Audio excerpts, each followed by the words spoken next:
Everyone, जय गुरु जी की प्यारी प्यारी संगत को जय गुरु जी। आई होप आप सब बहुत अच्छे होंगे और बहुत अच्छे से गुरु जी का नाम लेते हुए अपनी लाइफ को स्पेंड कर रहे होंगे।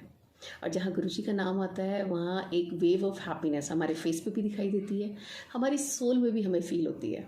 तो आज मैं गुरु जी के कुछ और वचन आपको पढ़ के सुनाने वाली हूँ, जो मुझे लगता है कि अगर हम गुरु जी को सच्चे मन से फॉलो करते हैं तो हमें मानने चाहिए।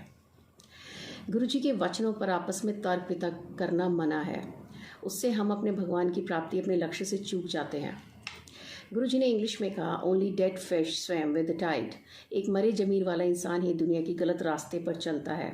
हमें गलत हालात से समझौता ना करके सच्चाई के रास्ते पर चलना चाहिए। सच्चाई का रास्ता बहुत ही डिफ़िकल्ट होता है, because I have realise that कि अगर आप सच बोलते हैं और सच्चाई के रास्ते को चुनते हैं, सच्चे लोगों को चुनते हैं अपनी लाइफ में, अगर आप सच्चे लोगों का साथ देते हैं और लेते हैं, तो it's been very difficult for us to follow that path.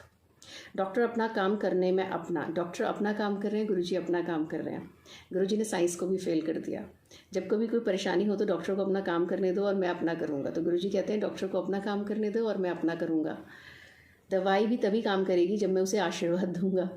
तो जब भी मैं अपना एक पर्सनल एक्सपीरियंस आप लोगों से शेयर करना चाहती हूँ कि जब भी मैं दवाई खाती हूँ तो मैं गुरुजी के आगे रख देती हूँ, क्योंकि गुरुजी कहते हैं कि तुम मेरे आगे अपनी दवाइयाँ रखो और मैं उन्हें ब्लेस करूँगा। और अगर वो 7 दिन में असर करने वाली है तो वो 3 दिन में कर देंगी। तो गुरुजी इस तरह से ब्लेस भी करते हैं। पानी बहुत पिया करो, पानी हर बीमारी की दवा है और सब रोग ठीक करता है। तो guys, you have to increase your intake of water on the daily basis. पाचक ग्रंथि एक ऐसा अंग है जिसकी प्रक्रिया भगवान ने अपने हाथ में रखी है। बहुत अच्छे दर्शन हो रहे हैं। गुरुजी कहते थे कि अभी बहुत अच्छे दर्शन हो रहे हैं और बाद में मैं तारा जैसा नजर आऊँगा, जबकि गुरुजी इज ओमनी प्रेजेंट, लाइक वो हर जगह सर्वत्र प्रेजेंट हैं। मंदिर में आने वाली संगत इतनी बढ़ेगी कि जितनी मर्जी जगह बढ़ा लो कम ही पड़ेगी। आने वाला समय बहुत ख़राब आ रहा है। जो प्रार्थना में विश्वास करेगा और पूरे मन से प्रार्थना करेगा वो ही बच पाएगा। कई लोग कहते हैं कि हमारा मन नहीं लगता, हम मन से गुरुजी को याद नहीं कर पाते। एक्चुअली याद उसे किया जाता है जिसे हम भूलते हैं। तो जो हर वक्त आपकी सांसों में आप जिसका सिमरन करते हैं, जो आपकी हर वक्त आपकी लाइफ का पार्ट बन जाता है, जैसे कि हमारा घर परिवार, हमारे बच्चे, तो जिसने हमें जन्म दिया है, जिसने हमें इस लायक बनाया है, आई थिंक उसको भुलाना तो बड़ा ही नाम। जिसे हम प्यार से गुरुजी का आश्रम, बड़े मंदिर कहते हैं, वहाँ आने से 12 तीर्थ स्थानों का पुण्य एक साथ मिलता है तथा मेरा आशीर्वाद भी मिलता है, ऐसा गुरुजी का कहना था। जब हम बड़े मंदिर जाते हैं तो एक अजीब सी एक्सचेंज, एक मतलब अल्टीमेट वाइब्रेशन हमारी बॉडी में एंटर करती है।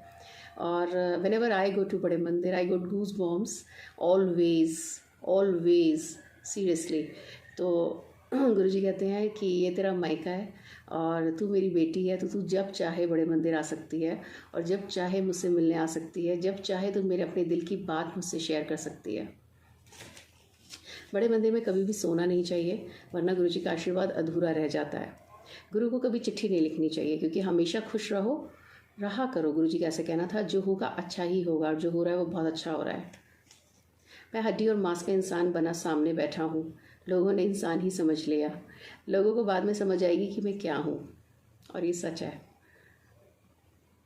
अब समझ में आता है कि गुरुजी क्या है। गुरुजी वो एक्सट्रीम पॉइंट ऑफ लव है जिसे मैं फील कर पाती हूँ। मैंने बहुत कठिन तप किया है, पत्तों पर निर्वाह गुजारा किया है, तुम्हें पता है कितना मुश्किल होता है। गुरु का स्थान इतना बड़ा होता है कि अगर वो चाहे तो एक ही समय में वो कई जगह पर एक साथ उपस्थित हो सकता है। मैं तुम्हें इंसान की तरह नज़र आता हूँ, पर मैं जहाँ खड़ा हूँ वहाँ से तुम सब मुझे छोटी छोटी चींटी जैसे नज़र आते हो। मैं इस संसार में तुम्हें माफ़ करने ही तो आया हूँ।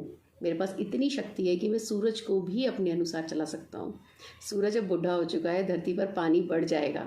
लोग पेड़ काटते हैं, अच्छी बात नहीं है, तो हमें जैसे तो पेड़ लगाने चाहिए।